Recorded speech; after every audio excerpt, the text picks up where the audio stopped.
Alright, what's up? It's Brian again of Kid and Dad Motovlog. Yan, so siguro alam niyo na rin yung content natin for today. And of course, nandiyan naman yan sa title ng ating content. So most likely alam niyo na yung pag-uusapan natin for today. Yan. So nandito tayo sa isa sa paborito kong tambayan. Lalo na pagka i-photoshoot ko yung aking mga bikes. Yan, dito yan sa may abandoned building dito sa may biyak na bato sa may Loma, Quezon City.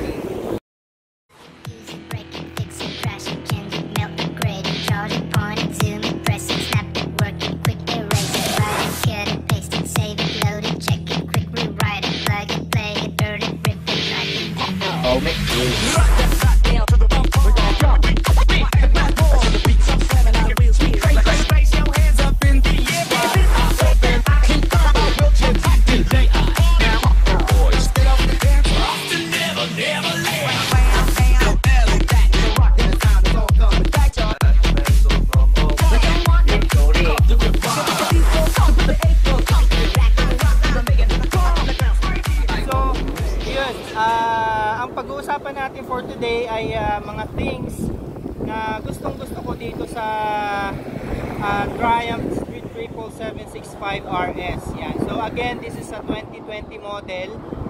2020 nilabas dito sa Philippines. However, ang totoong year model niya is 2019 talaga. Kasi yan, si 2017 to 2019 model, siya yung medyo round pa yung kanyang mga headlights, yung kanyang mga bug eyes.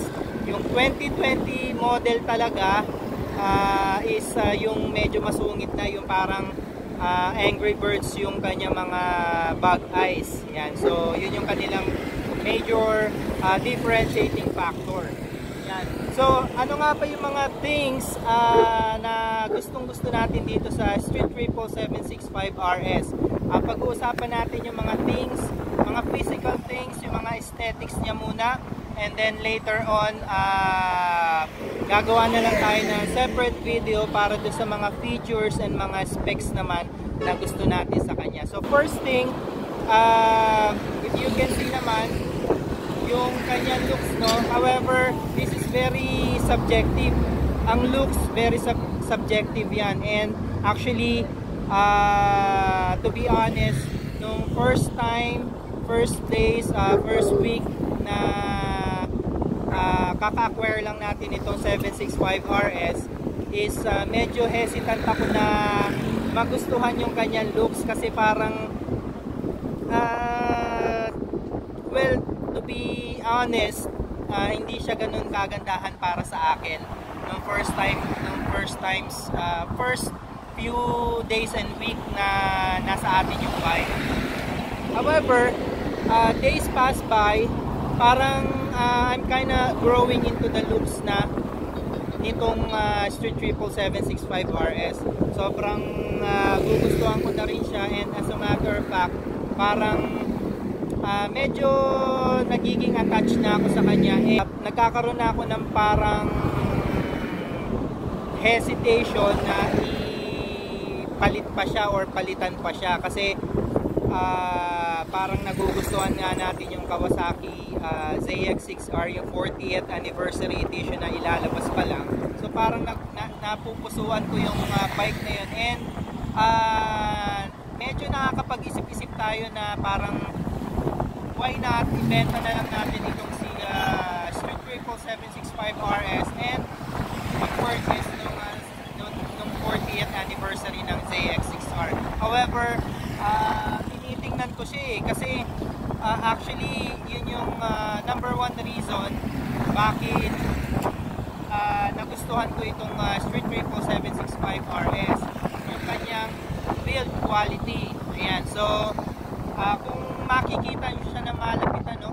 Kung masisipat nyo siya ng malapitan, mapipintahan nyo siya, this bike uses a lot of premium build quality characters.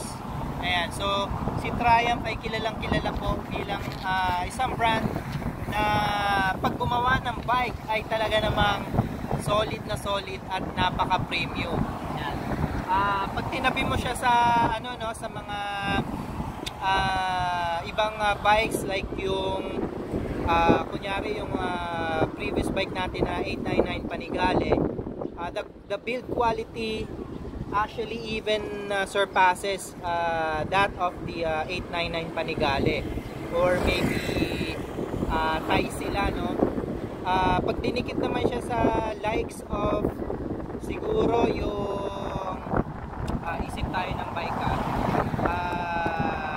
yan, Kawasaki, yung ZX6R, I'm pretty confident to say na talagang magmumukhang cheap yung ano, yung Kawasaki sa kanya. So ganun kagandang build quality niya, ganun ka solid, as in sobrang mararamdaman mo talaga na this bike is a premium bike, a bike with a high price tag. Yan. So yun yung number 1 reason. Number 2 reasons, yung kanyang front caliper and yung kanyang brake master cylinder. Yan. So yung front caliper niya is a Brembo M50 caliper. That's one of the top of the line from Brembo's lineup. It has a very stupendous stopping power. Yan. Hindi kayo mabibitin sa M50 pagdating sa braking power. Yan yung kanya namang brake master cylinder. It's an MCS 1921. Yan. So aside dito, no, si Ducati Superleggera lang ang bikes na lumabas from La Casa na equipped with that brake master cylinder. So the stopping power is a very stupendous too. Yan. So yung combination ng brake master cylinder and ng kanyang brake caliper is superb. Yan, napakasarap ng feeling niya, napakaganda ng feeling niya. As in ramdam na ramdam sa brake lever yung response ng kanyang brakes. Ayan, so yun yung number 2 reasons ba't nagustuhan natin itong Street Triple 765 RS. Pumunta tayo. Oh, before I forgot, kasama rin niya yung rotor disc, which is also a Brembo. It's a 310 millimeter floating rotor disc. Yan. So, yung combination nilang tatlo, no, nung brake master cylinder, nung brake caliper, at nung rotor disc, very superb. It's a Toro race bred part na you can really maximize track. Yan. Pwede mo siya ipan-track day, iwalwal mo, and the braking power will not disappoint you. So, punta tayo sa susunod. Yung kanyang suspensions. Yan, yung kanyang front forks and yung kanyang rear shock. Yung kanyang front fork is a Showa big piston fork, fully adjustable, preload, rebound, compression. Everything is adjustable, so you can really tune it to your liking or to your preferred setting or your riding style para naman magamit mo siya ng gusto or ma-maximize mo siya. So sa aking experience during my use sa Marilake, sobrang nag-enjoy ako sa kanyang suspension performance.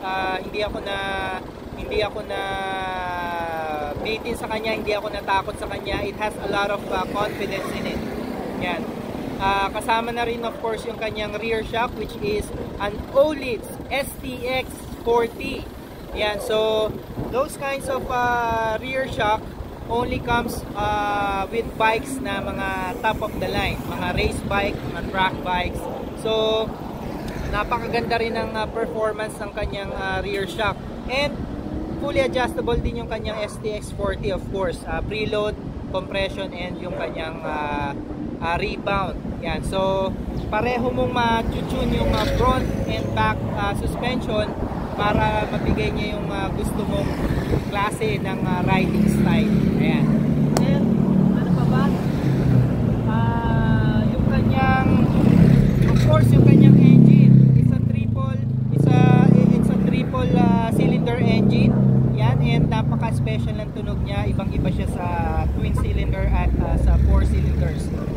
it's somehow found in between the 2 and the 4 cylinders. Napakaganda ng kanyang hiyaw, napakaganda ng kanyang grunt, yung kanyang induction noise, yan, isa sa pinagmamalaki nitong Street Triple 765 RS, yung kanyang induction noise. Maririnig nyo yung higop ng hangin galing sa labas papunta sa kanyang air filter, air box, papunta sa kanyang mga fuel injectors. Napakaganda po ng kanyang induction noise. Para siyang naka-turbo. Yan. Kung ikukumpara ko siya, yung tunog niya. Ayan. And next one, yung kanyang radiator. Yan. So as you know, yung mga curved na radiator ay natatagpuan lang po or equipped lang to those bikes na premium. Yan yung mga top of the line models. Doon nyo lang makikita yung radiator na naka-curve siya. So normally pag yung mga middle class bikes lang, makikita nyo na diretso lang yung kanyang radiator. So dito yung naka-curve, yung nakakabit sa kanya. Alright, so let's go to the next.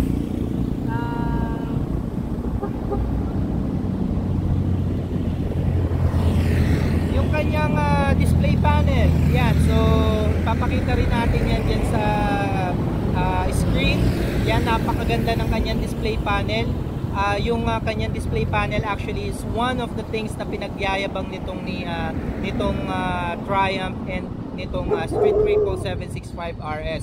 Kung makikita nyo sa personal yung kanyang display panel, yung kanyang resolution is napakataas, napakaganda ng display, para kang may mini tablet sa harapan mo. And everything is fully customizable sa kanyang display panel, yung kanyang mga settings, yung themes, yan, yung kanyang mga clock, yung date, yan, everything is customizable. So mag-i-enjoy ka talaga na kalikutin yung kanyang mga settings dahil sa napakaganda niyang display panel. And ano pa ba?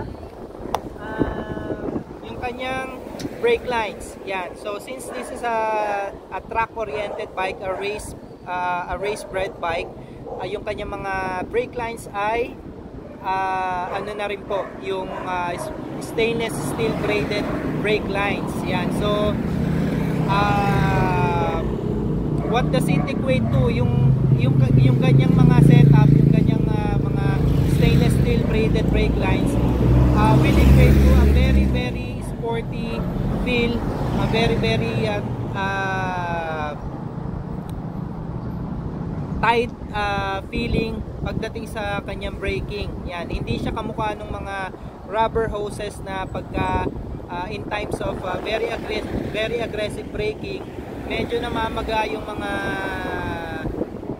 rubber hoses na brake line. So ang tendency ay nagpe-fade yung kanyang brake, or simply nawawala ng bahagya, or minsan nawawala talaga yung kanyang brakes.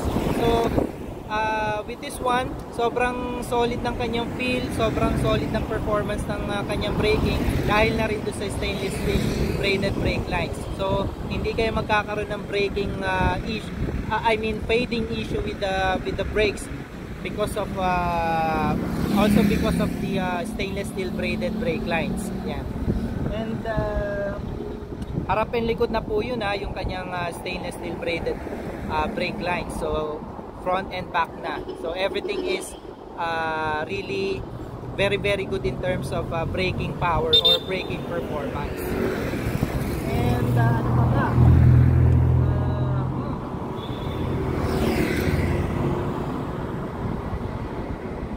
Siguro yung kanyang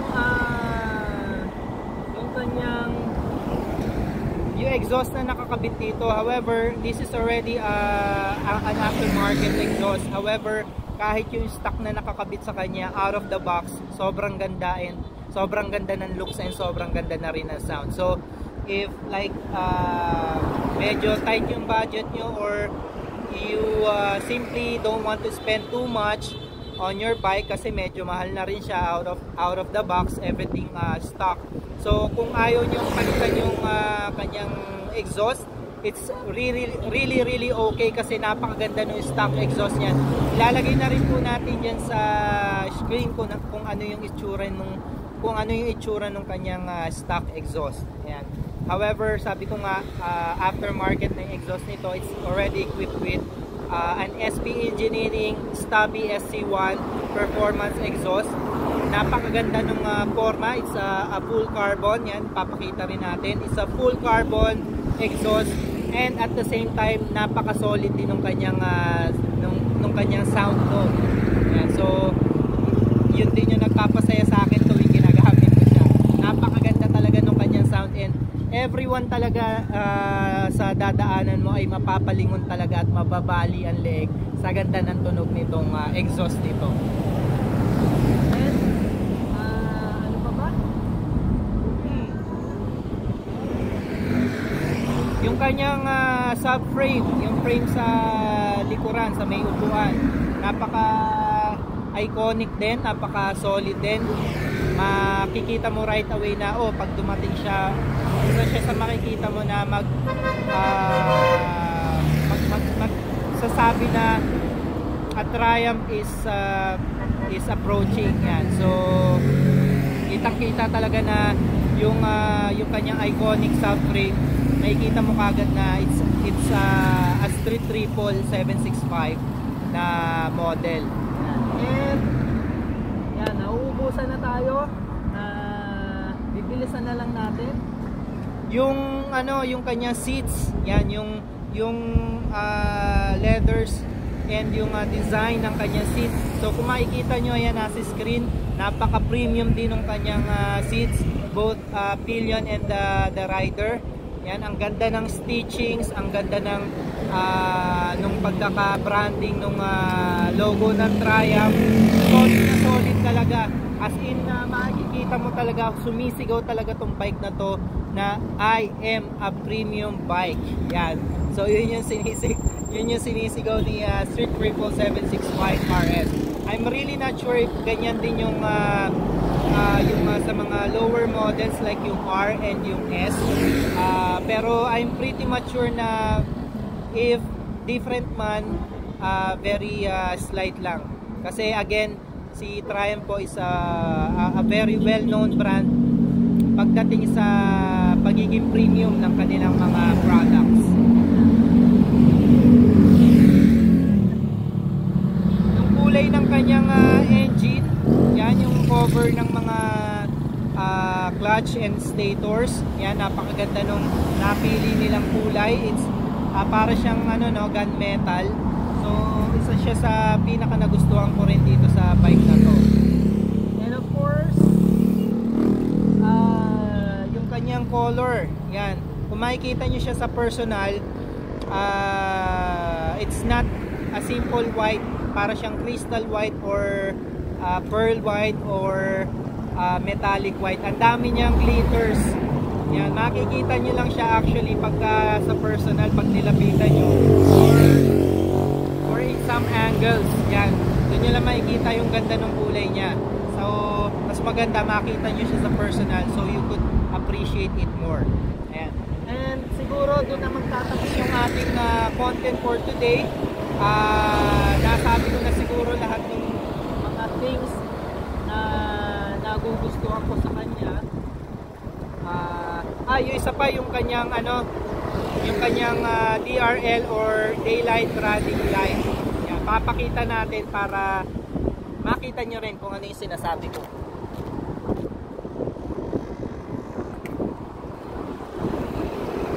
Alright, so medyo hindi siya makita, no? Yan. Alright, so yun, makikita nyo na ito yung kanyang DRL. So para siyang para siyang galit na mata. Yan, kapag paparating na siya. Yan, sobrang ganda ng kanyang effect. And napaka-solid talaga. Alright, so yun lang. Nasabi ko na lahat na nagugustuhan ko dito sa Street Triple 765 RS. And yan, kayo po, ano po sa tingin nyo yung inyong mga nagustuhan based sa mga pinakita nating video. Yan. So comment down below kung ano yung mga nagandahan kayong part dito sa Street Ripple 765 RS para malaman ko rin yung inyong mga opinion.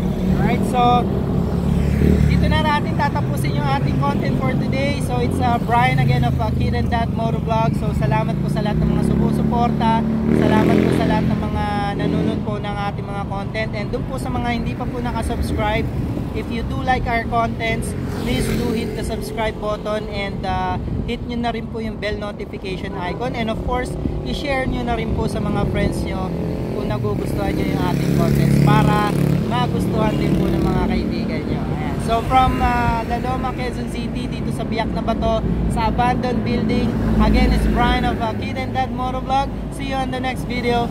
Peace and we love you all.